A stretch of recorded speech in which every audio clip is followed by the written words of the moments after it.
Assalamualaikum warahmatullahi wabarakatuh. Waalaikumsalam warahmatullahi wabarakatuh.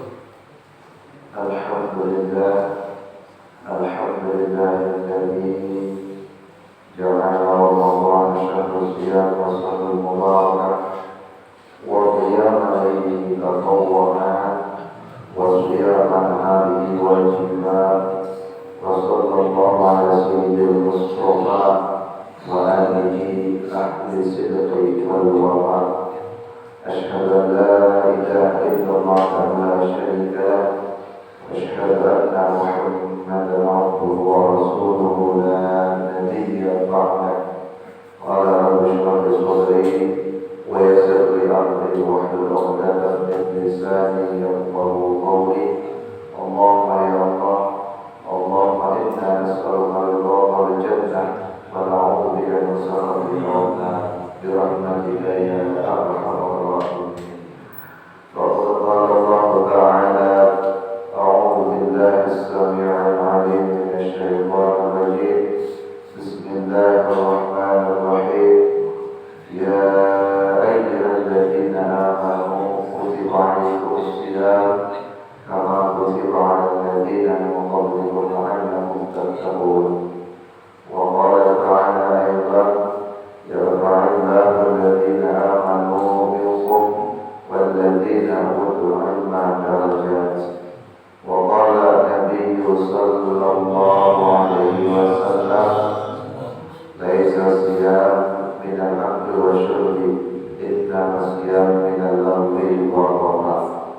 Sadaqallahul azim wa sadaqallahu rasulullah.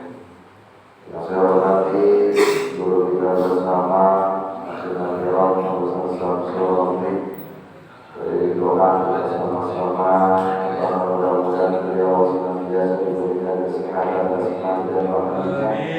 Yang saya hormati ketua DKM beserta jajarannya juga kita doakan mudah-mudahan senantiasa diberikan kesehatan dan manfaatnya dan juga seluruh jamaah salat muhajirin. Semoga mudah-mudahan kita semua selalu ada dalam lindungan Allah Subhanahu wa taala. Ya Allah ya Rabbal alamin. Alhamdulillah wa syukurillah, kita panjatkan puja dan bersyukur kita kepada Allah Subhanahu wa taala di kesempatan pagi hari ini kita bisa menunaikan ibadah sholat subuh secara berjamaah, sekaligus rasa syukur kita ini juga karena kita alhamdulillah bisa dipertemukan, bisa berjumpa kembali dengan bulan suci Ramadan di tahun 1443 Hijriah. Mudah-mudahan kita semua bulan suci Ramadan ini tergolong orang-orang yang senantiasa mendapatkan keutamaan daripada bulan suci Ramadan. Amin ya Allah ya Rabbal alamin. Salawat dan juga salam semoga senantiasa terlimpah curahnya kepada junjungan kita Habibana wa Nabiyyina Muhammad sallallahu alaihi wasallam, kepada keluarga, sahabat, tabi'in, dan mudah-mudahan kepada kita semua selaku umatnya. Jamaah yang dirahmati Allah Subhanahu wa taala, seperti biasa sebelum kita memulai pelajaran atau kajian, kita sama-sama membacakan surah Al-Fatihah yang kita khususkan untuk para guru-guru kita, orang-orang tua kita yang telah mendahului kita, dan juga untuk muadzin Syekh Abu Hamid bin Muhammad Al-Ghazali, juga Syekh Abu Shalih Al-Albani, murid daripada kita Bidayah As-Salikin. Mudah-mudahan Allah senantiasa menempatkan mereka semua yang di tempat di sisi yang mulia. Amin ya Allah ya Rabbal alamin. Ala hadhihi wa ala kulli niyyatin shalihah wa ila hadratin Nabi Mustafa Rasulullah sallallahu alaihi wasallam wa alihi wa ashabihi wa dhurriyyatihi وأهل بيته. الشيخ لله لهم الفاتحة. أعوذ بالله من الشيطان الرجيم. بسم الله الرحمن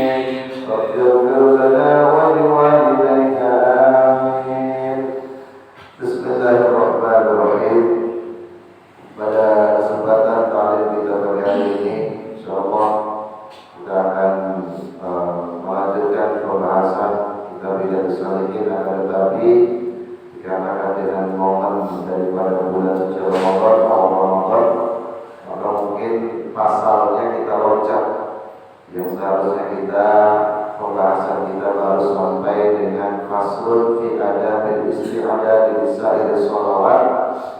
Kita loncat kepada pasal faslun fi adabil siyam, pasal yang menyatakan tentang adab-adab berpuasa.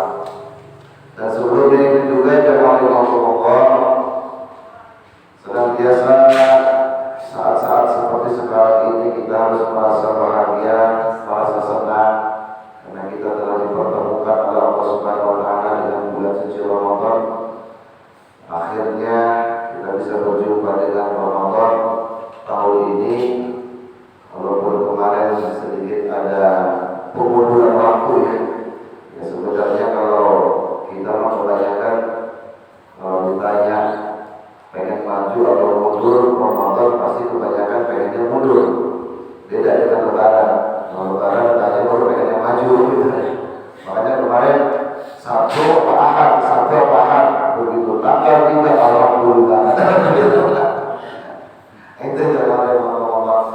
Alhamdulillah akhirnya kita bisa dipertemukan dengan bulan suci Ramadan, dan supaya kita lebih semangat lagi dalam menjalani ibadah di bulan suci Ramadan ini, selain tentunya kita banyak berdoa kepada Allah agar kita diberikan kekuatan iman Islam dan dimudahkan dalam mengerjakan segala amaliyah ibadah di bulan suci Ramadan ini, juga mari kita sama-sama sedikit mengenali tentang bulan Ramadan agar kita bisa lebih semangat, termotivasi untuk terus mengisi at-tahayyul al-iradi, mengisi dengan berbagai program ibadah yang bisa kita kerjakan di bulan suci Ramadan ini.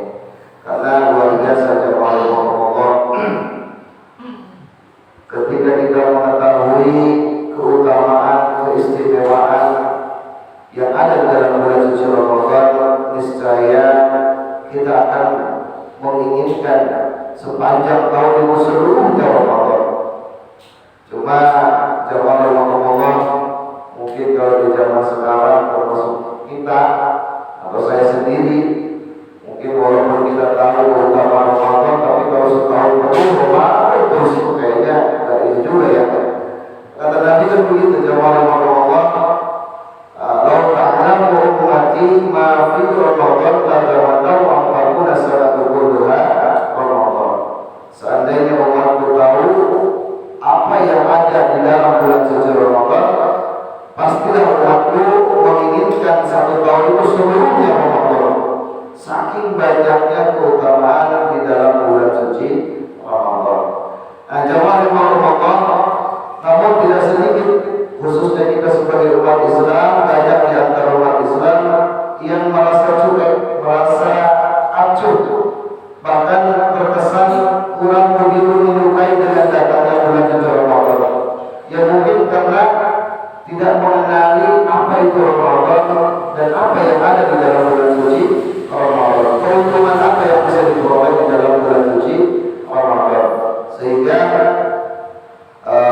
mereka tidak semangat di dalam mendatangi atau menjumpai pada bulan suci Ramadan. Padahal sekali lagi jemaah Allah, kalau kita semua mengetahui keistimewaan, keuntungan yang ada dalam bulan suci Ramadan, pastilah kita rasanya tidak akan ingin berpisah dengan bulan suci Ramadan.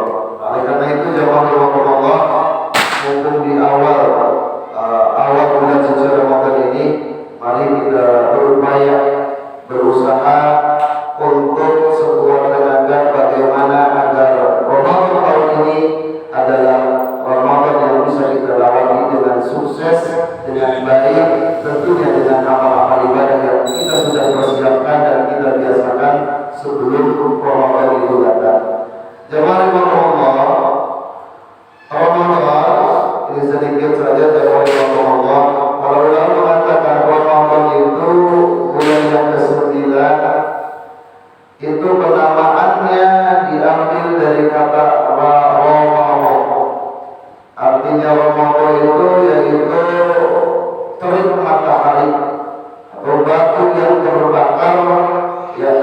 sangat teriknya matahari sehingga batu pun terbakar.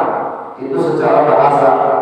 Karena dulu zaman Rasulullah memang penamaan bulan itu disesuaikan dengan situasi kondisi tertentu, ya, termasuk kondisi alam, kondisi peristiwa dan lain sebagainya. Sehingga nama Ramadan itu sendiri diambil dari kata yang bermakna terik matahari, karena saat itu dulu memang Ramadan itu bulan yang dimana saat itu sudah terik-teriknya matahari. Namun secara syariat, kalau tadi secara etimologi, secara bahasa itu Ramadan artinya terik matahari yang menyengat, yang membakar. Tapi kalau secara terminologi bahwa Ramadan itu artinya adalah bulan yang membakar daripada dosa-dosa, bulan yang mensucikan daripada dosa-dosa. Maka itu bulan Ramadan adalah syahrul mutahhir, bulan yang membakar sehingga membersihkan daripada dosa-dosa. Nah, ini jamaah Allah, karena setiap bulan itu pasti memiliki nama dan makna. Ya, kita sebagai umat Islam punya kalender Islam, dan setiap nama bulan Islam tentu memiliki makna tersendiri, termasuk bulan Ramadan yang hari ini kita baru memasuki hari pertama. Jadi bulan Ramadan ini secara bahasa tadi apa? Yaitu terik matahari yang membakar. Tapi secara terminologi, secara syariat, bulan Ramadan itu adalah bulan yang disucikan oleh Allah, dan orang-orang yang menghidupkan bulan Ramadan maka terbakar dosa-dosanya dengan rahmat dan kasih sayang Allah Subhanahu wa Ta'ala. Itu secara gambaran makna Ramadan. Adapun jamaah Allah, peristiwa-peristiwa yang terjadi di bulan Ramadan ini cukup banyak tertulis, di antaranya tercatat. Di antaranya di bulan Ramadan ini, selain yang kita tahu di dalamnya ada malam istimewa Lailatul Qadar, juga di bulan Ramadan ini juga ada peristiwa nuzul Quran. Bahkan di bulan Ramadan ini pula yaitu terjadinya perang besar yang dialami oleh umat Islam saat itu, yaitu perang Badar. Di perang Badar, jamaah Allah, di antara perang yang paling dahsyat, paling besar yang dialami oleh Rasulullah SAW itu terjadi di bulan Ramadan.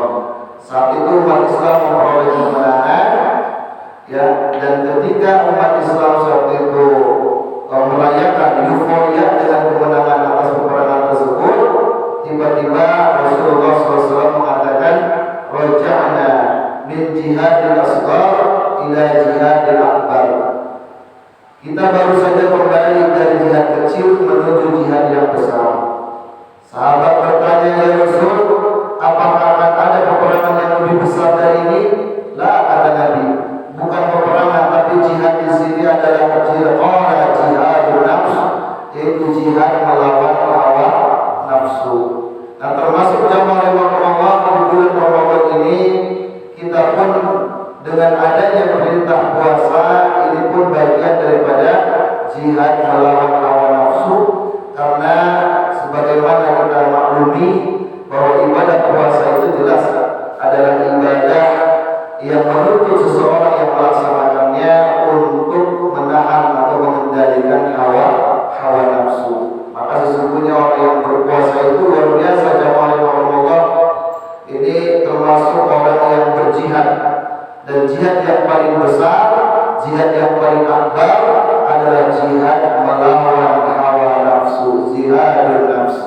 Oleh karena itu jamaah Allah, jadikan ibadah saum kita di bulan Ramadan, dan baik saum Ramadan maupun saum sunnah, selain melaksanakan syariat perintah agama, juga kita jadikan ya ibadah tersebut sebagai upaya kita agar kita bisa mengendalikan diri kita, mengendalikan hawa nafsu yang ada pada dalam diri kita. Karena sering atau dulu pernah kita bahas dalam Allah bahwa kenapa kok nafsu itu yang harus dikendalikan jamaah Allah. Karena jamaah Allah ya di dalam diri kita ini ada dua yang selalu berseberangan, yaitu ada akal, ada nafsu. Akal ini cenderung kepada kita untuk mengajak kita berbuat baik, mengajak kita untuk berbuat taat, mengajak kita untuk berbuat ibadah kepada Allah. Tapi nafsu ini jamaah Allah di antara beberapa kriteria, di antara beberapa jenis nafsu tertentu itu selalu mengajak seseorang untuk berbuat dosa, berbuat maksiat. Bahkan tentu kita tahu kisahnya jamaah Allah bagaimana dulu itu sebelum Allah menciptakan ya jin, menciptakan manusia, termasuk menciptakan malaikat, dikatakan dalam kitab Muqasyaratul Qulub jamaah Allah itu Allah terlebih dahulu menciptakan nafsu dan akal. Ini kisah ini sudah populer jamaah Allah. Jadi ketika Allah menciptakan nafsu dan akal ini jamaah Allah, lalu kemudian Allah Subhanahu wa taala menguji kedua makhluk ini. Kepada nafsu, kepada si akal, Allah bertanya, "Ya akali, man anta wa man ana di anta?" Wahai akal, siapa engkau dan siapa aku bagi engkau? Maka apa jawaban si akal ini? Allahumma anta rabbi. Ini termasuk ada yang mengatakan ya, ada yang mengatakan silsilah atau awal mula adanya sayyidul istighfar itu jauh ya sebelum Allah menciptakan manusia, menciptakan jin dan sebagainya. Bahkan itu sudah pengakuan daripada ya unsur dalam diri kita yaitu akal. Jadi ketika ditanya Allah, wahai akal siapa engkau dan siapa aku, maka jawaban si akal, Allahumma anta rabbi la ilaha illa anta khalaqtani wa ana 'abduka wa itu tapi satu versi riwayat ya. Ada versi riwayat sayyidul istighfar itu lain lagi. Tapi kebanyakan orang mengatakan awal mula diantaranya dari kisah ini jamaah Allah. Kemudian setelah Allah bertanya kepada si akal dan seterusnya pada saat itu si akal, kemudian ya Allah menguji satu makhluknya yang bernama nafsu tadi dengan pertanyaan yang sama. Allah mengatakan, ya nafsu, man anta wa man ana li anta, siapa engkau dan siapa aku bagi engkau. Maka apa jawaban si nafsu ini? Tidak seperti jawaban si akal. Dia ini mengatakan aku adalah aku, ana wa ana, anta wa anta. Ya, aku adalah aku, ya, ana wa ana, anta wa anta. Aku adalah aku dan engkau adalah engkau. Jadi berbeda jawaban Allah. Sedikit angkuh, bukan sedikit angkuh lagi, ya terkesan angkuh bahwa si nafsu ini ya setelah diciptakan Allah Subhanahu wa taala. Kemudian ya lalu kemudian ketika mendengar jawaban si nafsu tersebut, maka Allah Subhanahu wa taala ya memasukkan si nafsu tersebut ke dalam neraka, ya ke dalam api. Ya, konon katanya dalam riwayat ada yang mengatakan puluhan tahun, ada yang mengatakan ratusan tahun. Kemudian setelah diangkat, ya si nafsu tersebut ditanya dengan pertanyaan yang sama oleh Allah Subhanahu wa taala, ya nafsu, siapa engkau dan siapa aku bagi engkau? Tapi ternyata jawaban Allah, jawaban si nafsu ini tidak berubah. Engkau adalah engkau, aku adalah aku. Seolah-olah panasnya api yang telah membakar dirinya itu tidak membuatnya kapok, sehingga dia tetap pada keangkuhannya, dia tetap menjawab bahwa aku adalah aku, engkau adalah engkau. Kemudian juga selanjutnya si nafsu ini oleh Allah Subhanahu wa taala dimasukkan ke dalam suatu tempat yang sangat dingin.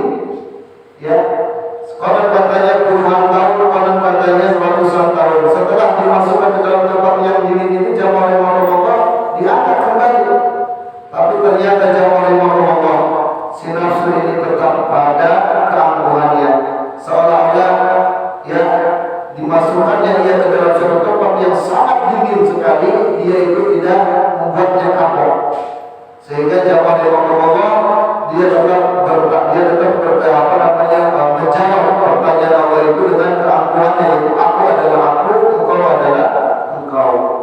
Lalu kemudian pada akhirnya jamaah Allah, setelah api tidak membuatnya kapok, rasa dingin tidak membuatnya kapok, maka Allah Subhanahu wa taala membuat atau memberikan hukuman kepada si nafsu tersebut, yaitu berupa hawa lapar, hawa haus, hawa dahaga. Maka setelah adanya hukuman tersebut, barulah si nafsu ini tidak merasakan tahannya, merasakan lapar, merasakan haus dan sebagainya. Maka ini pun termasuk jamaah Allah cikal bakal adanya puasa, yaitu menahan hawa. Jadi nafsu yang ada dalam diri kita ini terkadang tidak mempan, tidak pengaruh dengan hawa panas, tidak mempan dengan hawa dingin, yang membuat hawa nafsu kita itu terkendali, yaitu adanya dengan mengosongkan perut kita, memberikan hawa lapar, memberikan rasa haus, maka seseorang akan bisa mengendalikan hawa nafsunya. Lalu hawa nafsu yang bagaimana? Jamaah Allah, dalam kitab Muqasafatul Qulub juga dijelaskan jamaah Allah, ada banyak hawa nafsu yang ada dalam diri kita. Dalam satu riwayat juga ada mengatakan ada 7 jamaah Allah nafsu yang menyelimuti badan kita ini, nafsu yang menyertai ruh kita ini. Ada nafsu mutmainnah, ada nafsu sawiyah, ada nafsu sawwalah, ada nafsu lawwamah, ada nafsu amarah, ada nafsu radiyah, ada nafsu mardiyah. Ada 7 nafsu yang ada dalam diri kita ini. Ada dari 7 nafsu tersebut, 3 diantaranya adalah nafsu yang batil. Artinya nafsu yang apabila kita tidak bisa mengendalikannya, maka nafsu inilah yang akan mendorong kita untuk berbuat maksiat, berbuat dosa kepada Allah Subhanahu wa taala. Apa itu? Ini supaya kita kenal jamaah Allah. Karena dalam ilmu psikologi agama, memahami karakter orang itu melihat dari kebiasaan dan juga melihat gejala-gejala orang itu cenderung kepada nafsu yang mana, sehingga kita pun bisa memperkirakan kira-kira orang tersebut atau kita ini contoh atau yang mendominasi dalam diri kita itu nafsu yang mana. Dalam Al-Quran banyak yang jelas. Satu, ada nafsu amarah. Nafsu amarah ini dijelaskan dalam Al-Quran surah Yusuf, inna nafsul amarah bisu'. Sesungguhnya nafsu amarah ini selalu mengajak kepada keburukan, kepada kemaksiatan kepada Allah Subhanahu wa taala. Jadi nafsu amarah ini jamaah Allah yang selalu mendorong kita untuk berbuat maksiat. Bahkan dijelaskan oleh Imam Ghazali bahwa nafsu amarah ini jamaah Allah yaitu sama seperti nafsu bahimiyah, nafsu binatang. Nafsu binatang, karena memang nafsu amarah ini kebutuhannya adalah kebutuhan jasmani. Maka dengan adanya nafsu amarah ini jamaah Allah, kita ini syariatnya hidup, bisa hidup di alam dunia ini. Karena dengan adanya nafsu amarah ini, kita mau makan, kita mau minum, kita mau kawin dan lain sebagainya jamaah Allah. Itu adalah kebutuhan nafsu amarah. Akan tetapi ketika kebutuhan amarah ini kita tidak kendalikan, ya kita kendalikan, maka efeknya tidak bagus. Maka termasuk jamaah Allah, puasa yang kita kerjakan, yang diwajibkan, yaitu di bulan Ramadan khususnya, dan puasa-puasa sunnah lainnya adalah intinya adalah untuk mengendalikan nafsu amarah.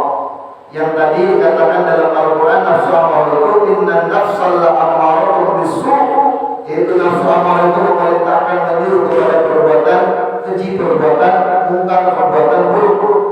Ya, kenapa? Karena itu nafsu amarah, nafsu yang ditimbulkan akibat berlebihan ketika memperlakukan kebutuhan nafsu amarah.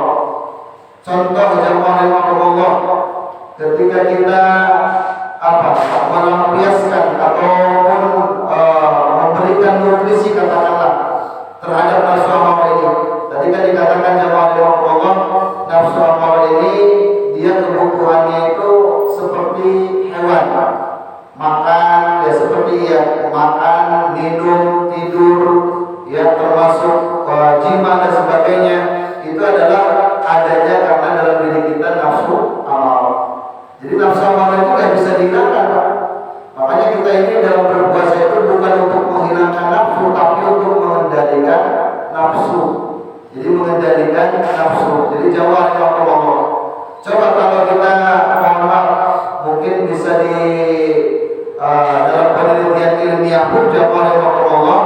Ketika kita memperlakukan nafsu amarah ini berlebihan, contoh memberikan kebutuhan nafsu amarah ini berlebihan, contoh misalkan makan, kalau berlebihan apa yang terjadi?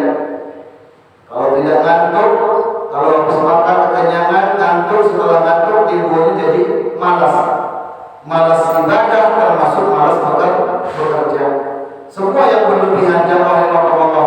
Maka itu Al-Quran melarang kepada kita semua, wala tusrifu, jangan kita israf, jangan kita berlebihan dalam apapun, termasuk dalam hal makan dan minum. Maka itu jamaah Allah, mohon maaf, ketika kita berpuasa di bulan Ramadan ini, kita tahan makan minum kita dari mulai terbit fajar hingga waktu maghrib nanti. Tapi ketika waktu maghrib kita buka seolah-olah balas dendam. Nah ini jamaah Allah. Ini nanti efeknya. Nanti kita bisa merasakan sendiri jamaah Allah. Ketika maghrib, apalagi biasanya mohon maaf kalau puasa-puasa pertama, kalau yang tak biasa itu jamaah Allah itu kebanyakan dendam biasanya. Apalagi memang kadang-kadang istri kita juga, ya biasanya kalau hari-hari pertama Ramadan itu spesial, sudah direncanakan. Sahur pertama pakai ini, buka pertama pakai ini, belum lagi kalau sore ngabuburit, lihat di jalan banyak kuliner jemaah Allah. Semua yang kita lewati kita beli. Sehingga apa? Begitu beduk azan maghrib, yang semua makanan yang kita saat itu ketika berpuasa kita ingin, ya kita makan semuanya. Akhirnya apa yang terjadi jemaah Allah? Kemudian perut kita kekenyangan. Dan kalau sudah kekenyangan jamaah Allah, maka timbulnya tadi malas. Bahkan jamaah Allah kalau sudah malas, ya bahkan ini efeknya tidak hanya malas ibadah, tapi juga termasuk malas bekerja dan lain sebagainya. Maka itulah jamaah Allah, jadikan puasa kita ini, mohon maaf jamaah Allah, ya agar puasa kita ini tidak hanya sekedar memindahkan jadwal makan minum saja, tapi lebih daripada itu, termasuk dalam adab puasa yang akan kita bahas. Yang kita bahas ini diantara adab-adabnya itu jamaah Allah. Kalau di sini langsung singkatnya, adab puasa itu yang pertama jelas di sini berniat ya pada malam bulan Ramadan. Tabiid niat puasa Ramadan, tabiid itu ayat niyatil lailan ay fi ma ghurubish syamsi aw tulu'il fajr. Tabiid itu menempatkan niat pada malam hari dari mulai terbenam matahari sampai dengan sebelum menjelang fajar, sebelum subuh. Berdasarkan dengan hadis Nabi sallallahu alaihi wasallam, man lam yubayyit as-siyam qabla al-fajr fala siyama lahu. Barang siapa yang tidak berniat di malam hari, tidak menempatkan niat di malam hari untuk berpuasa esok harinya sebelum datangnya fajar, fala siyama lahu, maka tidak ada puasa baginya. Ini jamaah Allah, ini pentingnya kita mengetahui ilmu dalam segala hal, apalagi dalam ibadah puasa jamaah Allah. Ingat ibadah puasa Ramadan itu ya rukunnya kita tahu adalah niat. Di antara rukunnya adalah niat. Dan niat puasa Ramadan itu dalam kitab Sulam Taufik itu syaratnya dua. Yang pertama tabiid, yang keduanya ta'yin. Jadi syarat niat kita berpuasa Ramadan itu satu tabiid, dua ta'yin. Ya, tabiyat itu tadi menempatkan niatnya di malam hari. Gak boleh kita berniat setelah subuh. Nah ini jawaban tidak sah. Pada siang malam kata Nabi, andai kata kita malamnya lupa berniat, kemudian kita baru bangun waktu subuh, maka kita tidak sah puasanya, harus mengkodok puasanya di lain hari. Tapi juga kita nggak boleh makan, nggak boleh minum sampai dengan waktu maghrib. Ini ruginya jamaah kalau kita nggak niat, kita di malam nggak niat, ya kemudian kita kesiangan bangun subuh, maka pada saat subuh itu kita tidak dihitung puasanya, tetap harus diganti hari itu puasa di hari yang lain. Tapi kita juga dilarang, tidak boleh makan, tidak boleh minum, tidak boleh hubungan suami istri, ya sebagaimana orang batal puasa lainnya, nggak puasa tapi nggak boleh makan, nggak boleh minum. Nah, itu menurut hukum fikih jamaah Ramadan. Maka itu penting jamaah Ramadan. Alhamdulillah kalau di kita semua rata-rata kebanyakan masjid mushola diingatkan oleh imam. Bahkan di malam pertama ya, saya di semalam ya, kita untuk mengantisipasi ya barangkali ada salah satu malam yang terlewatkan kita tidak berniat, maka di malam pertama kita taklid kepada imam Malik, walaupun tetap setiap malamnya kita harus berniat. Nawaitu soma ya jami'i syahri ramadhani ya hadis sanati, kemudian taklidan lil imam Malik fardhalillahi ta'ala. Itu niat untuk antisipasi, niat puasa untuk 1 bulan penuh, antisipasi kalau ada malam yang kita lupa berniat. Yang kedua jamaah Allah, ini masih membahas masalah niat. Yang kedua tidak hanya cukup takbir, ya kata Imam Nawawi dalam puasa Ramadan niatnya itu tidak hanya cukup takbir ta'yin, ya harus menyebutkan nama puasanya, bahkan tidak hanya di lisan tapi juga di dalam hati.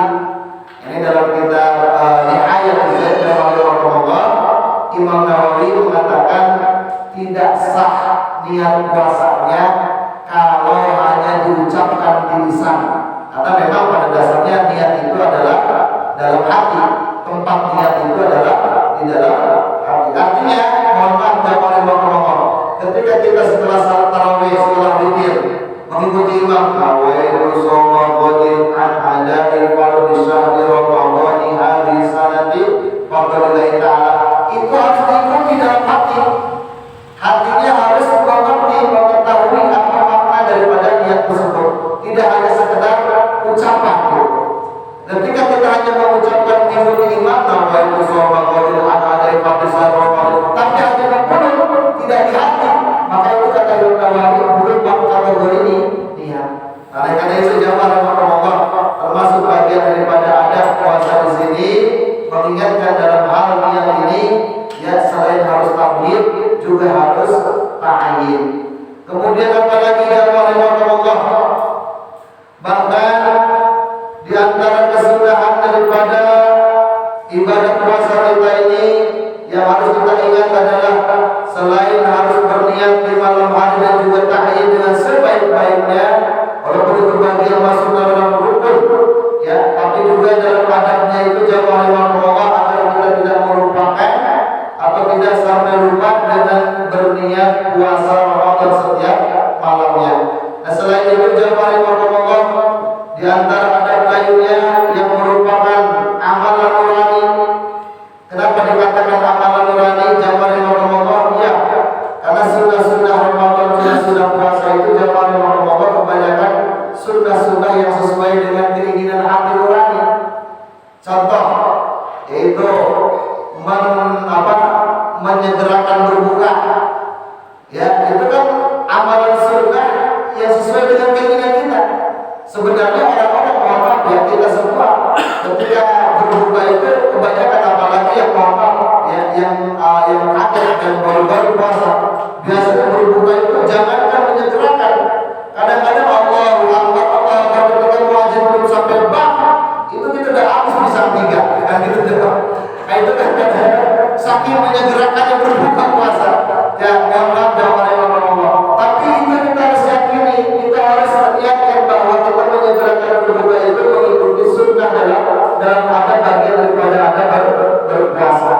Bahkan dalam hal dalam hal berbuka di sini jamaah Allah, selain kita menyegerakan berbuka puasa, lalu kemudian membiasakan berbuka dengan kurma, dengan 3 atau 1 minimal 1 atau 3 kurma. Kalau tidak ada cukup air putih, ya. Atau ada lagi yang mengatakan manis-manis dan sebagainya, yang manis-manis. Intinya jamaah Allah ketika berbuka disegerakan, ya. Kalau tidak ada kurma minimal air putih. Kalau kita mau lebih dari itu, Pak. Jangankan kurma, air putih. Kadang-kadang kolak udah sirupnya ada, gorengannya ada, komplit kalau kita mau. Nggak usah tanya kalau kita mau jamaah Allah. Nah itu jamaah Allah. Di samping itu juga bagian daripada adab sunnah berpuasa itu jamaah Allah, yaitu mengawali sebelum berbuka dengan doa. Nah di sini jamaah Allah, doa menjelang berbuka itu, ya kalau di sini dikatakan tidak Allahumma lakas sumtu. Kalau Allahumma lakas sumtu ini dikatakan di sini bahwa itu doa setelah batal puasa.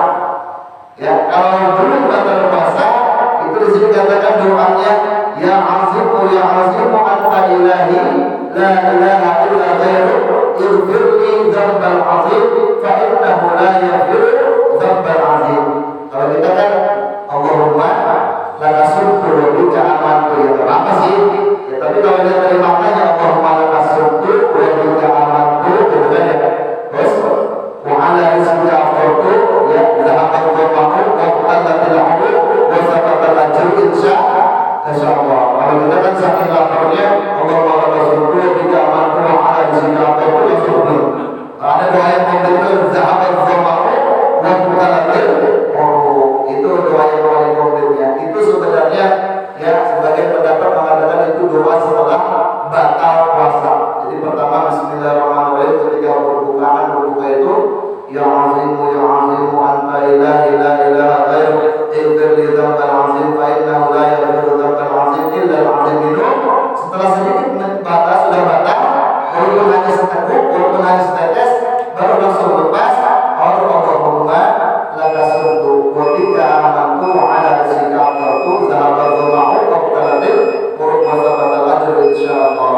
Lalu kemudian amalan sunnah lainnya, amalan yang bagian daripada adab jamaah Allah selain menyegerakan berbuka, kemudian mengawali bukanya dengan yang manis, terutama dengan kurma atau dengan air putih. Lalu kemudian sebelumnya diiringi dengan doa sebelum berbuka dan doa setelah batal berbuka puasa. Lalu kemudian juga amalan sunnah yang merupakan amalan nurani, yaitu makan sahur. Dan makan sahur ini jamaah Allah jangan dianggap enteng, jangan dianggap buatan. Kalau sahur juga buat. Jadi jamaah Allah, karena makan sahur sebelum berpuasa ini luar biasa. Atas sahur berfil barokah, atas sahur barokah. Pada setiap makan sahur yang kita lakukan itu mengandung keberkahan. Jadi oleh karena itu jamaah Allah, setiap kita akan melaksanakan ibadah puasa, baik yang sunnah terutama yang wajib, kalau bisa usahakan jangan sampai melewati kita yang namanya makan sahur. Walaupun hanya dengan 1 butir kurma, walaupun dengan hanya seteguk air, ya. Kalau kita makan kalau belum nasi maka nggak sahur.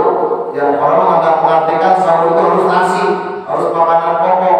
Padahal hanya kurma 1 butir pun atau minum seteguk pun, kalau kita niatkan sahur, jadi ya atas sahur barokah. Ya pada setiap makan sahur itu barokah. Bahkan dianjurkan kita mentakhirkan makan sahur. Ya yaitu mengakhirkan makan sahur. Ini juga termasuk amalan nurani. Kenapa? Ini Allah mengerti betul, Rasulullah mengerti betul.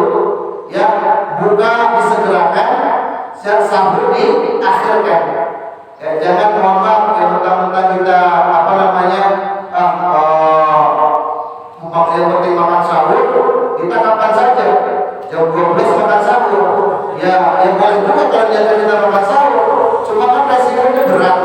Ya, pagi-pagi udah laparan lagi, pagi-pagi udah keroncongan. Setidaknya ketika kita makan sahur diakhirkan, selain itu sunnah Nabi juga membantu kepada kita semua nggak gampang lapar. Jadi kalau kita sahur jam 1, jam 12, pagi-pagi udah keren-keren. Nah itu jamaah yang Allah mungkin masih banyak daripada ada usaha sahur, ada siang yang di sini sampai ada 3 lembar 4 lembar jamaah yang Allah mengenai adab sahur. Mohon maaf tidak sampai yang kita bahas sebelumnya dikarenakan waktu. Intinya jamaah yang Allah dalam puasa kita selain perhatikan yang rukunnya, yang keduanya juga yang harus kita perhatikan bahwa adab-adab sahur, adab-adab puasa juga harus kita kerjakan untuk menyempurnakan daripada ibadah puasa itu sendiri. Dan jangan lupa jamaah yang Allah ya, ibadah puasa kita mudah-mudahan tidak hanya sekedar menggugurkan kewajiban semata, tapi juga ibadah puasa kita benar-benar ibadah yang diterima oleh Allah Subhanahu wa taala. Karena pentingnya kita mengkaji tentang ilmu, terutama ibadah puasa ini jamaah yang Allah, ada peringatan dari Nabi sallallahu alaihi wasallam, "Rubba sha'imin hadhur al-ju' wal 'atshu." Berapa banyak orang yang berpuasa tapi tidak mendapatkan apa-apa dari puasanya kecuali hanya lapar dan dahaga saja. Oleh karena itu kita tidak ingin puasa kita ini ya capek-capek puasa hanya mendapatkan haus dan lapar saja. Kita ingin puasa kita ini diterima oleh Allah Subhanahu wa taala. Oleh karenanya jamaah Allah yang harus kita perhatikan, selain kita harus perhatikan pembatal puasa secara fikih, juga kita harus perhatikan pembatal pahala puasa kita. Karena beda Pak jamaah Allah. Ada orang puasa sah secara fikih, tapi batal pahala puasanya, artinya tidak mendapatkan pahala daripada ibadah puasanya. Seperti ketika berpuasa kita berbohong, ketika berpuasa kita ghibah, berpuasa kita tidak menjaga pandangan, berpuasa artinya selalu suudzon dan sebagainya. Nah, itu termasuk amalan-amalan yang dapat merusak